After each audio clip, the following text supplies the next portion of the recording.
Welcome on in, golf fans. It's your boy Gsluke here with our live stream for the AMEX. Going to get you guys ready for all your exposure this week. With any last second questions that you have, whether for DFS or our props, we'll also go through a weather report, some DFS ownership towards the top end of the board, just everything you need last second before you go out there and finalize your exposure. So we'll go through all of your questions. Feel free to go ahead and throw those down in chat. I see we already have one from Dave, so we'll touch on the Manero question when we get to DFS later. But welcome on in. We also have Joseph down there as well. Hope you guys are having a fantastic Wednesday and are ready to hop on into all the action for this week. And just to go ahead and get us all on the same page, do want to remind ourselves of the format for this week. So maybe you haven't been paying attention to golf till Wednesday. We've got ourselves a 3-course setup. And with the 3 courses, that also has a 54-hole cut line. So the cut's not going to happen until after round number 3. And they're going to play each of the 3 courses before that cut line is made. So on here, we've got some of the stat averages, which this year, it's worth noting that the stadium course has renovated greens. They are completely new surfaces, so they'll be a little bit larger here in 2025,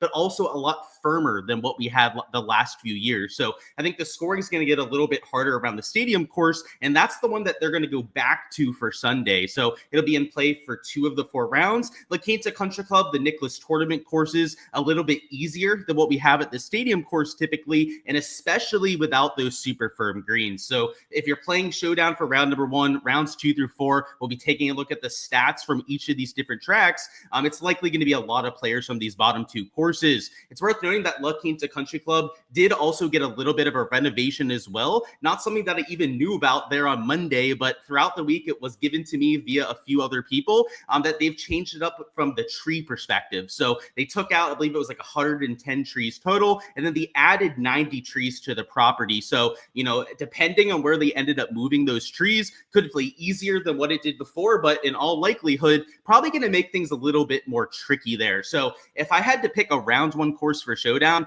I would probably side towards the Nicklaus tournament course just because it doesn't have any sort of renovation question marks around it. If I had to rank them, I think either La Quinta or Nicklaus will be the easiest, and which one isn't the easiest will be the second, and then down in 3rd place for sure will be that stadium course. In terms of our weather for the first 3 days, and we have to look at the whole first 3 days rather than just the first 2 days, as we have that 54-hole cut line. And because the tee times are only spread out over about 2.5 hours, we're really looking at course waves rather than looking at like tee time waves. So rather than going out there and potentially stacking like AM wave golfers, if there's going to be an advantage for this kind of event at any of the other 3-course events that we have on the PGA Tour schedule, it's going to be because of a course getting an advantage for one specific day. So at the RSM Classic, sometimes we talk about playing the Plantation guys when it's going to be a little bit windier at the RSM Classic. At this kind of event, you want to avoid the stadium course when it gets a little bit windy, but when we look at the forecast for the first 3 days,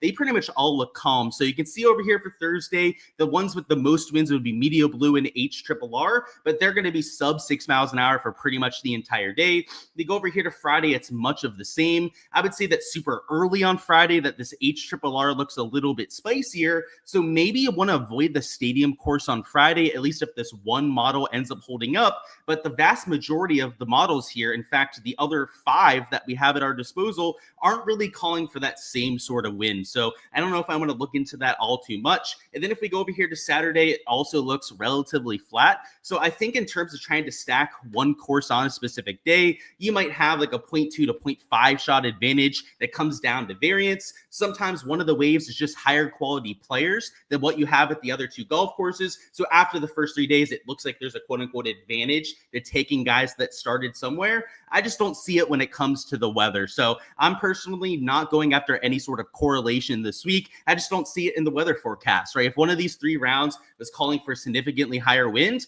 I would probably try and take the guys starting on the other 2 golf courses, but we just don't have that as of right now. So I'm playing it pretty straight up. I think if you want to go out there and potentially stack a few golf course waves in like subsets of your lineups, so maybe like 10% out there to each of the 3 golf courses, maybe that's not the worst idea if you're a 150 max player. But if you're playing at a single entry or something like a 20 max, that kind of thing, I think you might be galaxy braining it a little bit. So personally, I'm not going to be going in that kind of direction and playing it a little bit more straightforward. Where it's really going to come into play is from Showdown, like I mentioned before. And if I'm playing round 1 Showdown, I'm prioritizing the Nicklaus course just because of the lack of unknowns. And then I'm probably playing a bunch of La Quinta Country Club guys as well. Now let's talk about DFS. I'll go through those few questions that I saw down there. And do you guys have any players you guys want me to go through a full deep dive on? Now's the time to go ahead and throw it down into chat. If not, we're going to focus on ownership towards the top end of the board. We're going to go through some of the game theory from 8K plus, as well as some of my diamonds in the rough towards the bottom end of the board. So we're going to go through a few guys that you can save some salary on, get a bunch of leverage on towards the bottom end of the board, because there's quite a bit of chalk towards the top. So let's go through the Manero question. So David was saying that he was kind of surprised to see Manero over here so early, and he was asking my opinion on him, and he's been around for quite some time. Manero, very talented player, but really fell off and had to go back to the DP World Tour quite a while back. And he's a shorter kind of player off the tee, a very positional guy off the tee, and he's a really good iron player. So at a course like this that isn't super off the tee heavy, I think that he's in play, but we don't have any idea on the form. He looked really good during the last few events of the DP World Tour swing, but that's a solid month removed from now. So he could have taken some time off. He might be a little bit rusty over here on the United States side. The guys like him are dealing with a little bit more culture shock than some of the other guys on tour. Rookies are all going to be a little bit uncomfortable, but especially when you're coming from another country. So, Mateo's not technically a rookie because he's been around for such a long time, but it's going to be a little bit of an adjustment coming back overseas. So I would say that I'm on a wait and see approach out there with Manero. I think I'm going to wait to see how he plays these first few weeks. If he goes out there, he posts like a top 25, top 30, and he's going out there and he's gaining on approach, then I'll probably use them for some of these events coming forward. So I just want to see it first. I don't think we're going to be missing out on all that much. But hey, if you top 5, you top 10s, then I'm glad that you're probably going to have some exposure. What's going on, Brant? What's going on, Ross? You got Im and Thomas are the best 10K guys, you're saying, by a mile. I'm with you on JT. I think Sun JM's got some solid form too. And I think the field is going to agree with you on that. So they've got the ownership on there. You can kind of see it there. Surprisingly, JT only there at about 24%. So we'll talk about that here in a second. You have a question about Tony Finau saying he's not 100%. And I knew we were going to get this question. So perfect time to cover this. So let me bring up my Twitter. I actually tweeted something about this a little bit ago.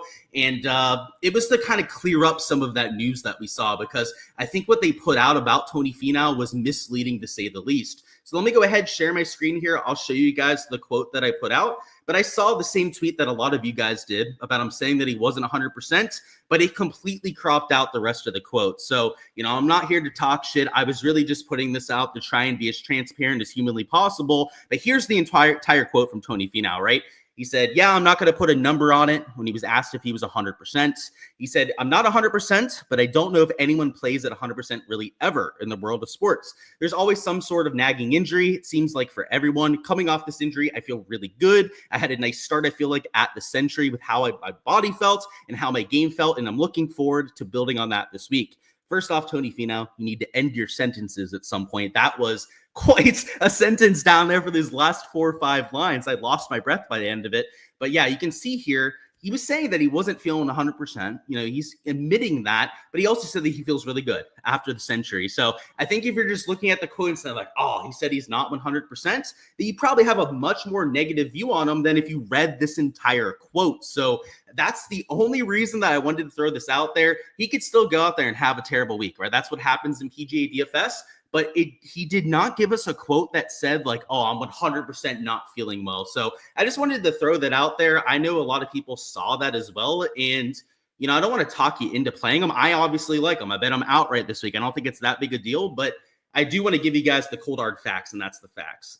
They're the only 2 options. Oh, I see what you're saying up there in the 10K range. I thought you more so meant towards the top end of the board, but hey, the joke went over my head. I guess I need a sip of coffee, huh? What's going on, Paul? Seems like a variety of opinions on Harry Hall. I would say he's pretty polarizing. I agree with you there. He said elite form, but apparently isn't as great of a putter on this type of green. Yeah, let's look at it. And yeah, the stats do check out, by the way, on Harry Hall. So let me get back over here to the DFS tab so we can search him. So over here on the right, you can see he loses about 0.41 shots gained putting per round. So that's a whole 1.3 shots worse than his 24-round baseline. So what you heard from people saying that it's not his favorite grass type would 100% be true. And if you take a look at the results from last year, it was really the Florida swing, some of the events just after the Florida swing, like Valero, that are included on this grass type, where he went out there and he had his worst stretch of 2024. So maybe he figured it out. Maybe it was just a bad stretch in general for his putting, because these events that have this kind of grass type are back to back for pretty much a month and a half. So if you're not putting well, it might look like you couldn't make anything on the surface,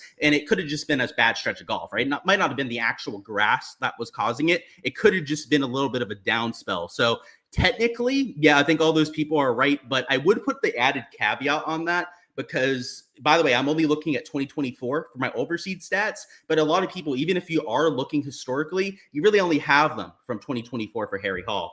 What's going on? James Romanowski said, thoughts on Rosner. I love all the new guy questions coming from the DP World Tour. Rosner, you play him at shorter courses. He's a really bad putter. So at a birdie fest like this, I don't know if he's my favorite play, but I can't tip my hand too much. But he was definitely in consideration for this kind of week. So I would say that he's the kind of guy I'm looking to play at harder courses. I think when we get to like the Honda Classic, that he's going to be a really good play. He's a good wind player from what I've heard over there. What was the injury? It was a knee injury in the offseason. He dealt with it for all 2024. So it wasn't anything that was holding him out. And he had a scope done on his meniscus to clean up whatever damage was there. So it was done in October, I believe, October or September. It was one of those 2 months. It was either end of September, early October, something like that. And so he's had a long time to get back. And last week, he started off really rusty, and then he figured it out for rounds 2 through 4. So yeah, I don't have a huge problem with Tony Finau this week. I think that you're going to see a lower ownership on him because of that quote. And my reach, I get it out there to probably 500 to 1,000 people with my impressions. That's not going to change the ownership as much as that, one account that I saw. Again, I'm not trying to talk shit about anyone, so I'm not going to say who did this. But the account that has a very large following that put out a misleading quote about Tony Finau. New to the channel, you're all ears, ready to get the bag. Yeah, we'll set you up for success. You got to go out there and still do the work yourself, obviously, Jay. So any questions, you can let me know down there, but we'll get it. Can I rank these players? Yeah, these are my favorite questions, by the way, Ray, because you're giving me players you want to rank, and I don't have to tell you who to play, right? So you got Lauer, Kirk, Hoey for this tournament. I like Hoey the most. He's the one that I'm actually using in lineups, so I'll give you that right there. I like his birdie better upside. He putts well on POA greens. This is POA overseed, but it's close enough in my opinion. And then you've got Lauer and Kirk. I would rank it Hoey, Lauer, then Kirk, in my opinion. The reason I put Lauer over Kirk is his putting is just a little bit better than Chris Kirk. And in terms of like birdie fests, Chris Kirk usually doesn't show up all that much. The one exception to that would be the Century, which he went out there and won last year. But yeah, I'd rather have it in that order. Thoughts on Harry Hall on this type of grass? There you go. I gave you the answer before. Thoughts on Cole and Wyndham? I would say that Wyndham Clark has a lot of birdie better upside, so I like him at a birdie fest. Eric Cole, the same thing. He makes a ton of birdies. So I like both of those players. I think they're decent plays this week. Cole's getting some ownership. So Cole's going to be chalk depending on what sort of ownership projections you're looking at. I have him. I think he's in $8,000 plus range. Yeah, he is. You can see him here at 12.1%. So he's higher owned than a lot of the other guys around him, but I've seen ownership projections that have him closer to like 15, 16%. So we'll see if I end up being closer or those sites end up being a little bit closer. I could see the steam happening on Eric Cole just because he's been playing so well recently, but I think it makes sense. He fits the style golf. Can you tell me my thoughts about Kevin Yu? Kevin Yu, really good off the tee player, hits the ball an absolute mile, streaky iron player, and a really terrible putter.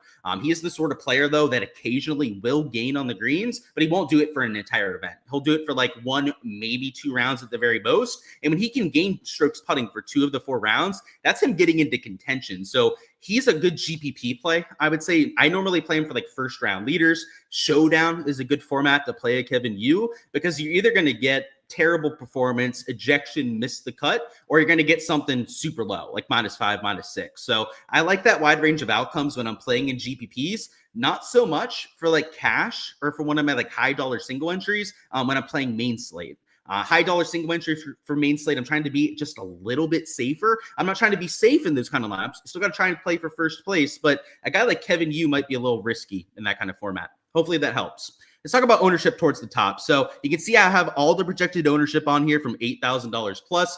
For all the ownership on the rest of the player pool that can be found over there on my Patreon page, as well as my entire player pool. But what we're going to do here is talk through some of the game theory up here. So in terms of your top end of the 9K range, 10K range players, that's really the top end, right? I don't like the guys that say like, oh, it's the 10K range is a range. You're talking about the top end of pricing, right? Let's not put these arbitrary lines out there that mean nothing. The top end of the pricing, your chalk is a Sungjae Im and a Sam Burns. $9,800, $10,300 over there in Sungjae Im. These sort of players at 30% are tough to play, in my opinion, when you've got to use them in 50 to 60% of lineups to go out there and get leverage. And sure, Sungjae has really good form, gaining about a stroke and a half per round. Sam Burns nearly won this event last year. I get it. You want to go to some of those guys that have shown it around this golf course, but at the same time, when you have to play them in 2/3 of your lineups, like it's a huge no thank you for me. This is a birdie fest. This is an event where we've seen some crazy champions winning. And just to give you guys an idea of some of those players that have won here, I'm going to go over to Data Golf and take a look at the past champions.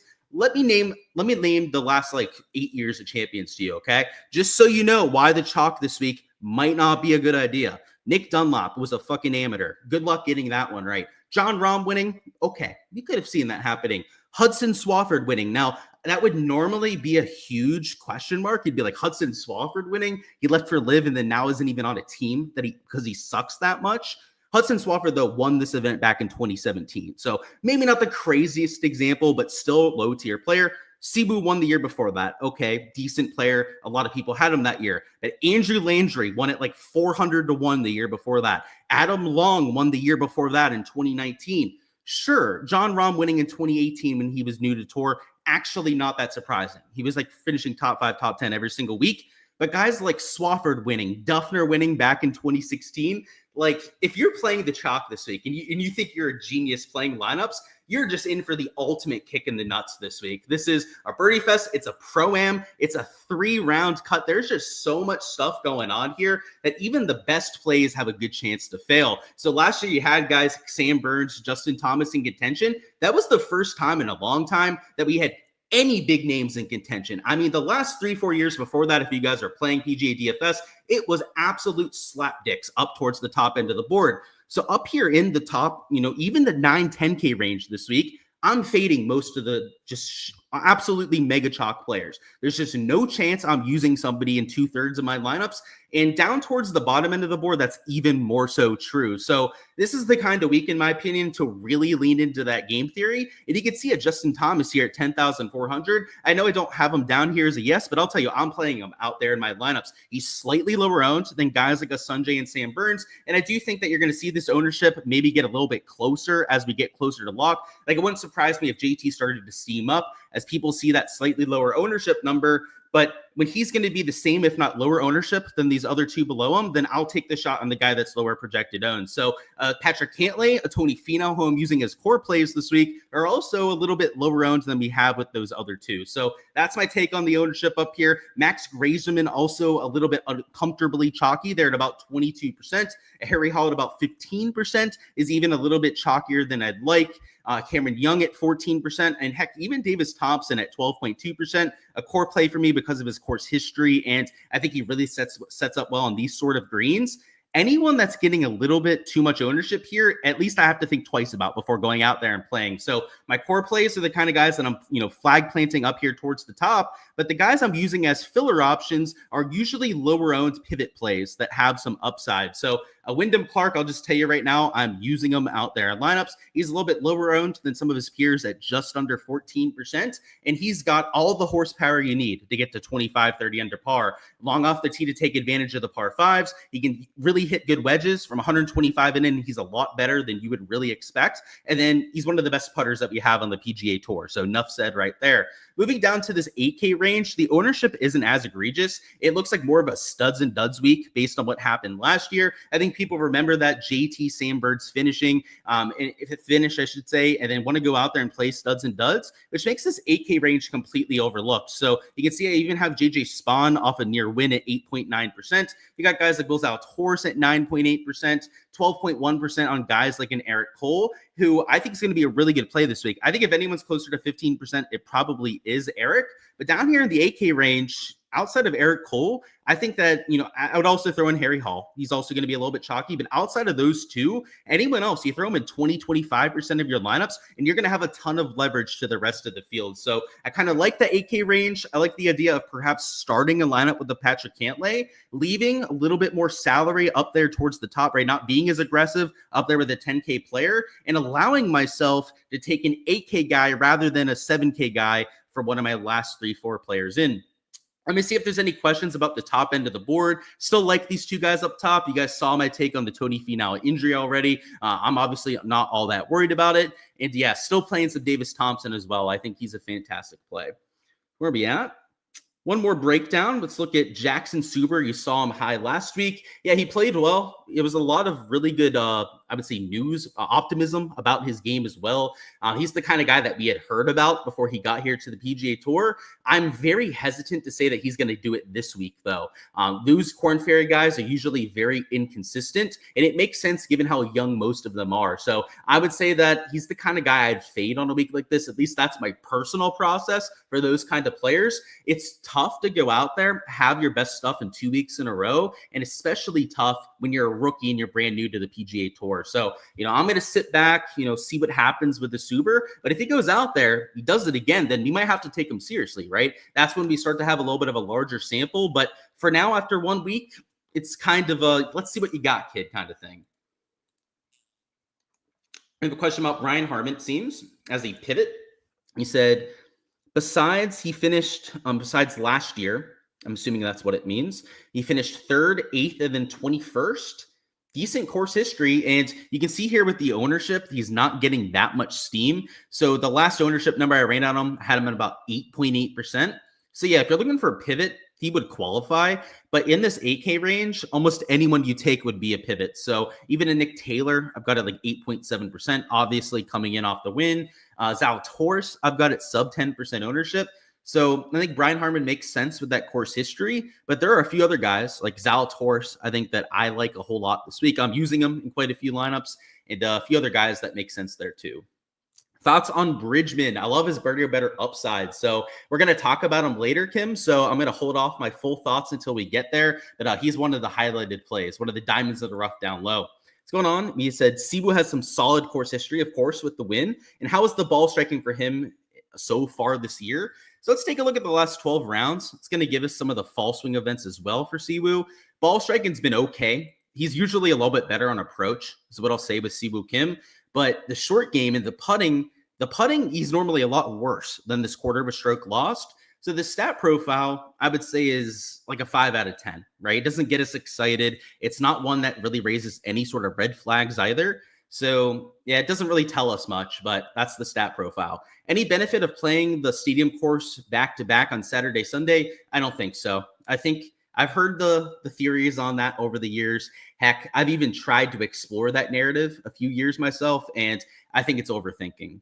Does Mac Hughes seem underpriced? Yes. So I'm not sure if you saw my breakdown on Monday, but he is somebody I bet outright this week. I love Mackie Hughes at this golf course. He tears it up on these POA overseeded greens, and over his last 6 starts on tour, he has 4 top 8 finishes. So one of them was a missed cut. I think the other one was like a T67. So when he's off, he's off. He's potentially going to miss the cut, but when he's on, he's finishing in the top 8 lately. So I like that a whole lot.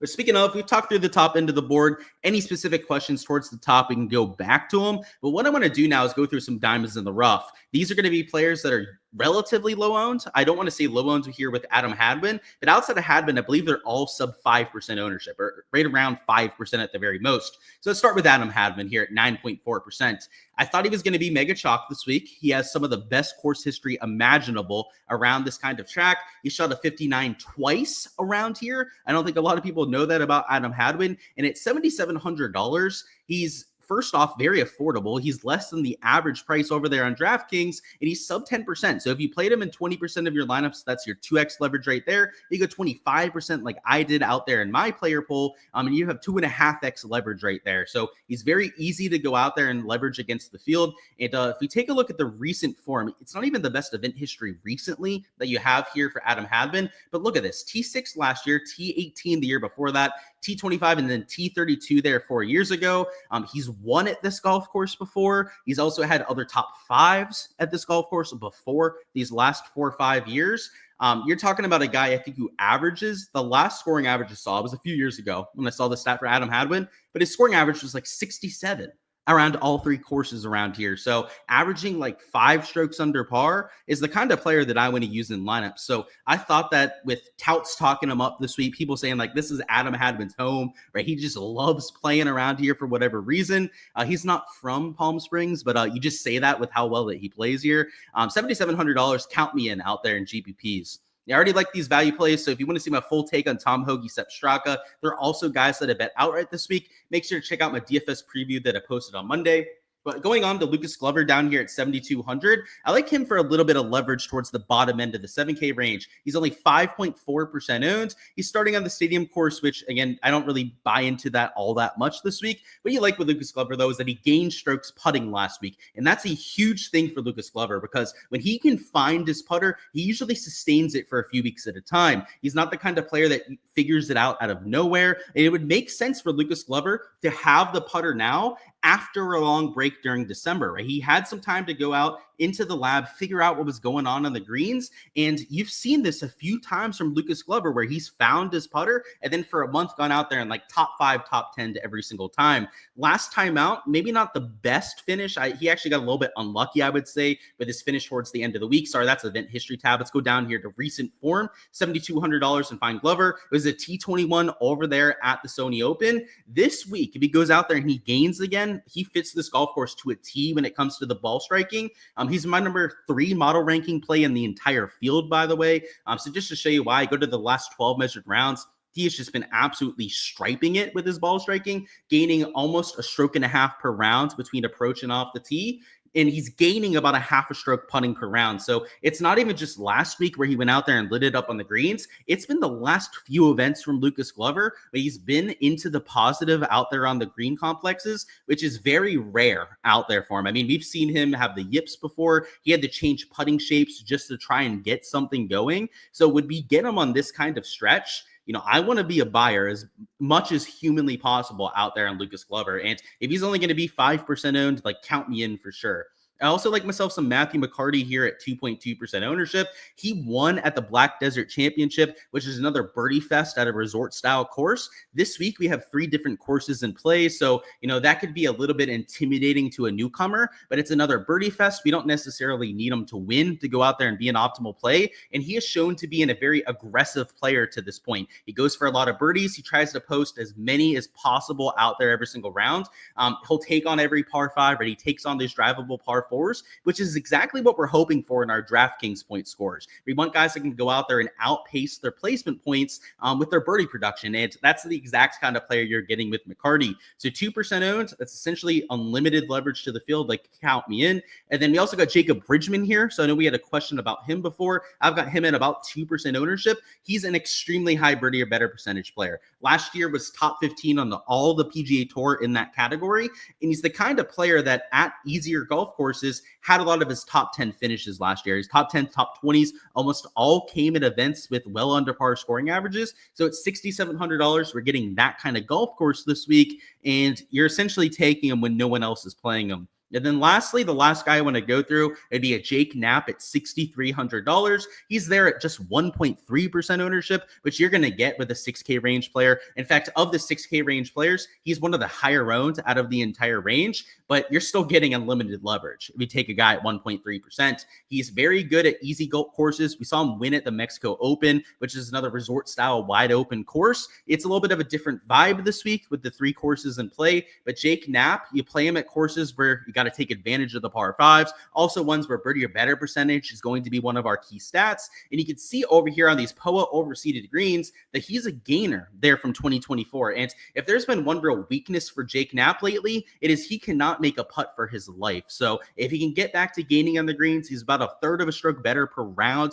on this POA overseeded surface last year, then I think it could be a pretty good week out there for Jake Knapp. And at $6,300, our expectations are pretty low. We're really just looking for a top top 15 to go out there and crack the optimal lineup. And I think somebody like Jake Knapp has that in him. And in fact, there are a few guys down here towards the bottom end of the 6K range that I think are actually playable this week. Normally, I try and stay away from the bottom end of the 6K range. There might be like one guy I'm going out there and playing, but this week, there's a handful of guys down here that I'm comfortable playing in 5 to 10% of my lineups. And if I'm not comfortable playing a guy in at least 5% of my lineups, then I just don't use them in my player pool, right? There's no point to taking somebody in less than 1% of your lineups. You should be using them in something substantial. I usually say at least 3% is about the lowest I would go on my exposure for a player. A Jake Knapp is the kind of guy I could see myself playing in like 7, maybe even like 10% of my lineups. Hence why I went out there and threw them into my player pool. So, these guys I point out, they don't necessarily have to be people you're using yourselves. It's more so to give you guys some insight into what I'm looking for in players. They're all super low owned. There are ways to offset some of that chalk towards the top, which is going to be inevitable at some point.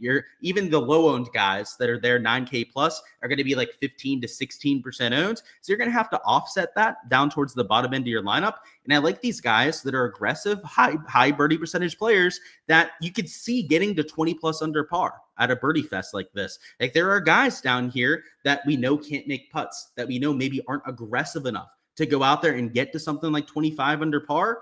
I just want no business with those sort of people this week. So I'm looking for guys that are good on this POA overseed, aggressive birdie or better percentage players, par 5 scorers, another way to go after those kind of players. I'm trying to find guys that have the horsepower to get to something super low. So let me circle back to the chat, see if there's anything we need to go over. If not, we're going to go through some lineup construction together and then turn over to the prop side of things. Looks like the DraftKings contests are limited for round 1. Does that normally happen at this event? They'll probably offer more for days 2 through 4, like you asked there at the end.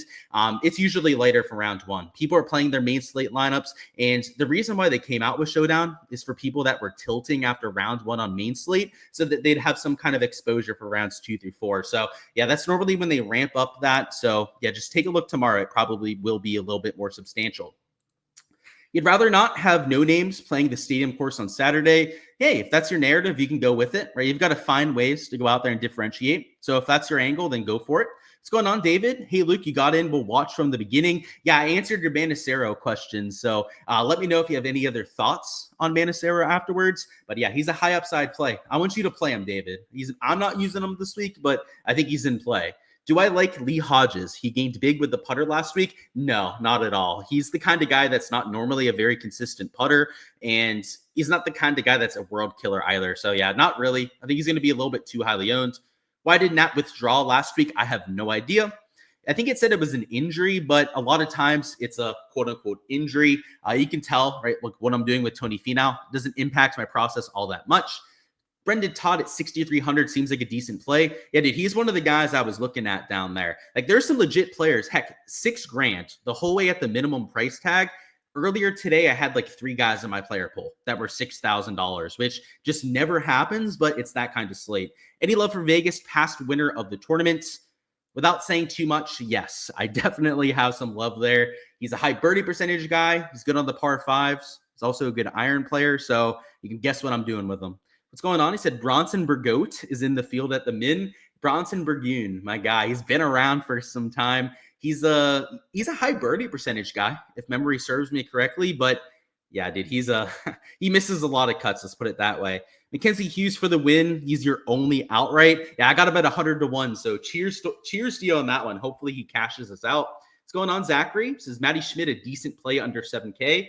I think so. I just hope that his ownership stays as low as what I'm hoping it is. So if we go down here to Matty Schmidt, what is he, like $6,900 or something like that? He's starting on the Nicklaus course. I think the last ownership number I had him at like 4 or 5% ownership. If he's going to be like 4 or 5%, I'm going to be thrilled. I'm going to be about like 10, 12%, I think, over there in my last run of lineups. But yeah, if he gets a little bit chalkier than that, which I could see, he's a good play this week. I think a lot of people are going to use him. I'm going to be slightly disappointed because I'm looking to get a little bit more leverage than that. let's go over to DraftKings. Let's build a few lineups together now, give you guys some lineup construction notes, and then we're going to talk through props and underdog and prize picks. So in terms of lineup construction, there's really one main thing that we're worried about for main slate.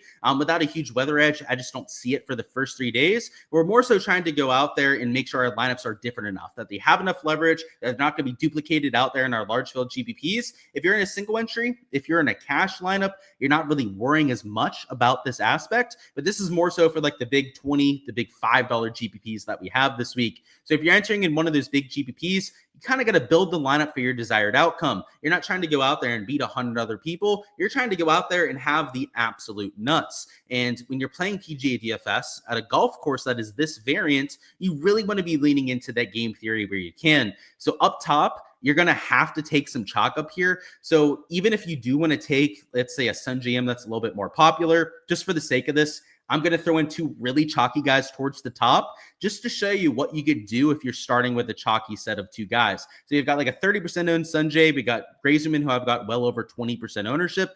So a really high product ownership with our first two players. But even if you went with this super chalky 1-2, which, by the way, I'm fading both of these guys this week, just for the record, right? I'm not using either one in lineups. This is just for demonstrational purposes. If you started with those two, you're kind of cornering yourself, out there with your ownership, but it's far from undoable. So down here in the 8K range, this is where you maybe stay away from an Eric Cole. He might be closer to like 15-20% out there in single entries, and where you maybe go down and take a Zalatoris, who is probably going to be sub 10% out there in a lot of those contests. For your next man into the 7K range, it's where you maybe avoid a Sepp Straka. I really like Straka this week. I bet him outright. You guys know he's a core play for me, or a value, I should say, out there in my player pool, but maybe avoid him because of the ownership and take a Cam Davis, who I also like at this golf tournament, but he's going to be a whole lot lower owned. Your next man in, you also maybe want to think about a little bit of a pivot. You've got a 10%er, we've got like a 5%er with the Cam Davis here. If we can find one more true pivot, then we're pretty much set with our ownership. In fact, if we went down here, let me just find someone who's a little bit lower owned. Let's throw in who did we mention before? I guess Matthias Schmid at like 4 or 5%. If he's only going to be that 4 or 5% like we're hoping for, our last man in here at like $7,600, we could probably play Straka if we wanted to. But if we just wanted to make sure, like maybe there's a chance that Schmid ends up getting a little bit steamed up. If you go to McCarty at $6,900, then you can feel a lot better about taking Straka as your last man in. So hopefully it gives you a little bit of an idea about what to think about in those large scale GPPs. Even in that kind of contest, the big 5 or big 20, you can play somebody like Sunjay and Grazerman up top, right? It's not the end of the world, right? It's not who you play, it's how you play them out there in your lineup of 6 players. So just know that it's all about product ownership. You're going to have spots to get that differentiation that you're looking for. And if you're in a single entry, let's say you're in something that only has like 100 to a couple hundred entries, then maybe you don't have to be as different in the 8K range. You can be a little bit more lackadaisical about the ownership. You guys know that I really like Davis Thompson this week. Maybe you don't want to play a Cam Davis at $7,600. You say he's a little bit too risky this week. Maybe you're able to throw in a Sepp Straka and that kind of lineup. When you're outside of those large field GPPs, you don't have to be as married to the game theory game, but you still want to be considering that. You still want to go out there and be able to beat all those other people that you're playing. That leverage is still very useful out there in those kind of contests. So what I am saying here, though, is that when you're only playing against 100 other people, it's a lot harder to duplicate yourself. So it's not as big a deal, but it's still something that you want to have in the back of your mind. So hopefully it gives you guys a little bit of a tip, a little bit of an idea out there with your lineup construction. If you're entering in a cash lineup, I usually go out there, I take my projections, I run optimize over there in my optimizer, and I take one of the top 5 lineups that I see there with projection. I might not always take lineup number 1. Sometimes, I try and cater it towards guys that I think are a little bit safer out there with my lineup, but it's usually pretty close to the optimal lineup that I'm going out there and playing for cash. So, different thought process entirely over there for that kind of format, but hopefully over there for the GPPs and single entries, it gives you guys an idea of how to go out there and play lineups. If we don't have any last second DFS questions, we're going to go ahead and cut it off right there. And now I'll talk about the prop side and underdog and prize picks. So I'm going to go ahead and bring up prize picks right now. I've got a few other tabs I'm going to bring up so we can do a little bit of research. If you guys were just here for DFS, I still appreciate having you guys stop by. Go ahead, smash that like button if you guys haven't already. And let's go out there and take down a few contests this week. I want to see your names towards the top end of those GPPs. It's cash out on any outright bets, one and dones that you guys want to put out there. But yeah, some prop exposure here on Underdog and Prize Picks that we're going to go through here as well as any betting questions that you have. So if there's any three balls, any tournament matchups, any outright bets you want to throw by me, we can touch on all of those as well. So where we at? He said, thanks, Bubba. Good video. Lots of good info. Appreciate that, Jay. Best of luck this week. He said, thanks, Luke. Thank you. Big deal. Best of luck out there. Thank you as well, Ross. Best of luck out there this week. And you can catch the 4 streams this week. So there you go. I know last week it was really tough being out there in Hawaii, and I'm a lot happier now that it's on the West Coast. And I'll be even happier when we're over here on the East Coast and can do it even earlier than that.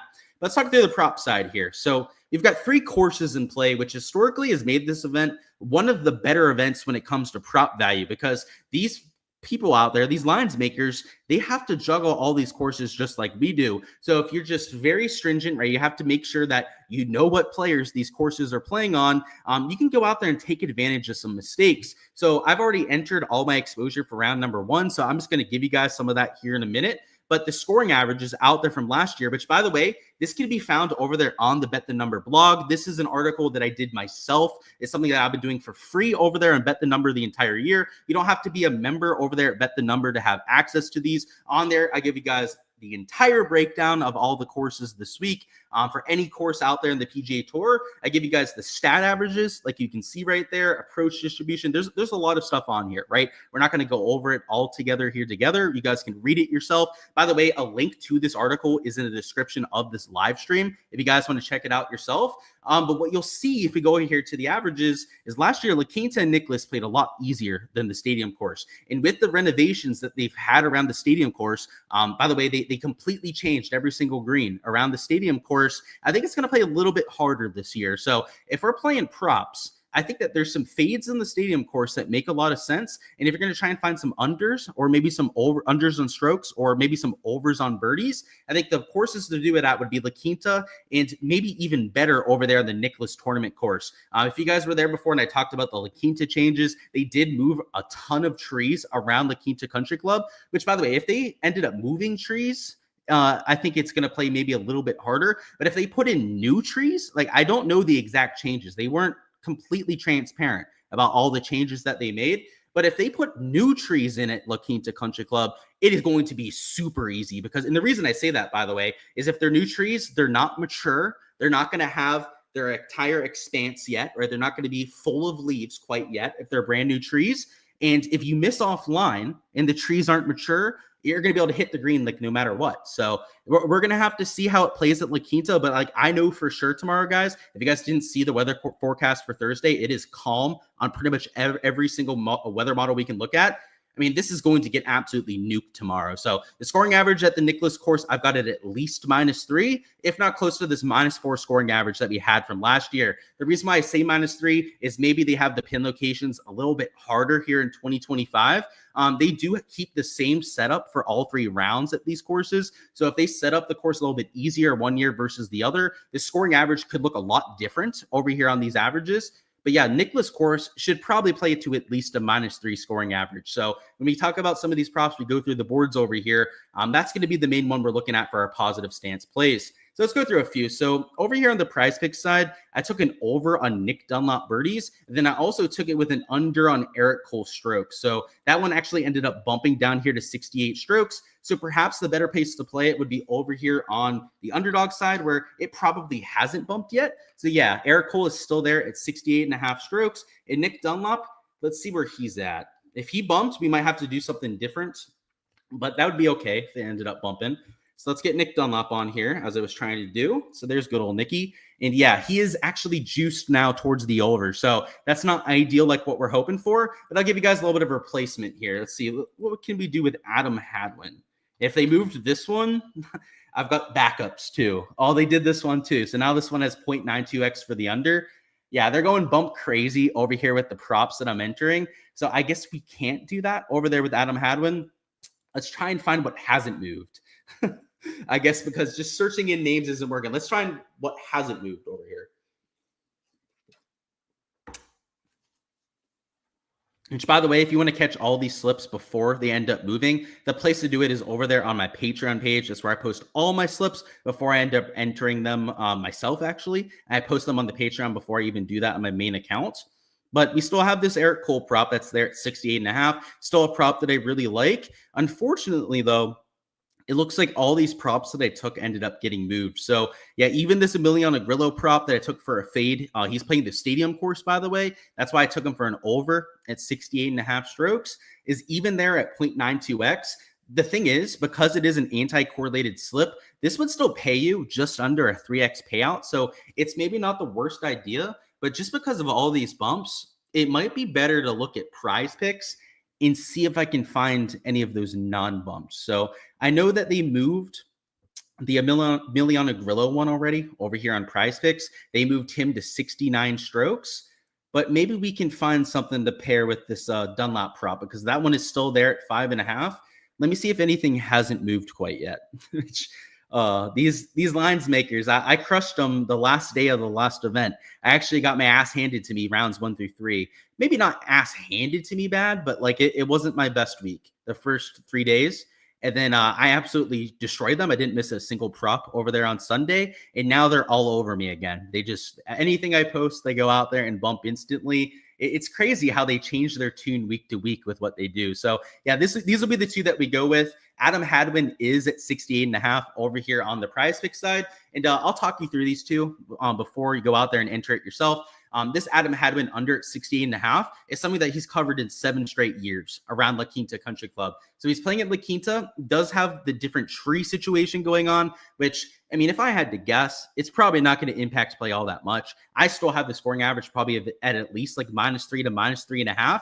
But Adam Hadwin is a player that at this event in general has been unbelievable for his career. He's got the win. He's got the 59 around these golf courses. And he's also the kind of player that at this golf course specifically averages under 67 strokes per round. He averages better than a -5 round, and he only has to get the 68 strokes to cover this. And in fact, if you just take a look at the last 5 years around La Quinta Country Club, he's averaging around a 65 stroke average. So, I mean, this is the round where he usually goes out there and absolutely nukes. So at a -4 round would end up covering there at 68.5 strokes, considering that the field average, I think, is going to be -3. He gains a stroke to the field, and that's going to be covering. So elite course history, that's why I'm out there on that under. Also ideal conditions out there for round number 1. And then the other prop we have is this over on Nick Dunlap birdies. He's also playing La Quinta Country Club, and he was the number 12 birdie maker in all the PGA Tour last year. That includes guys like Scotty Scheffler towards the top, Sam Burns, Wyndham Clark, your elite tier birdie makers up there.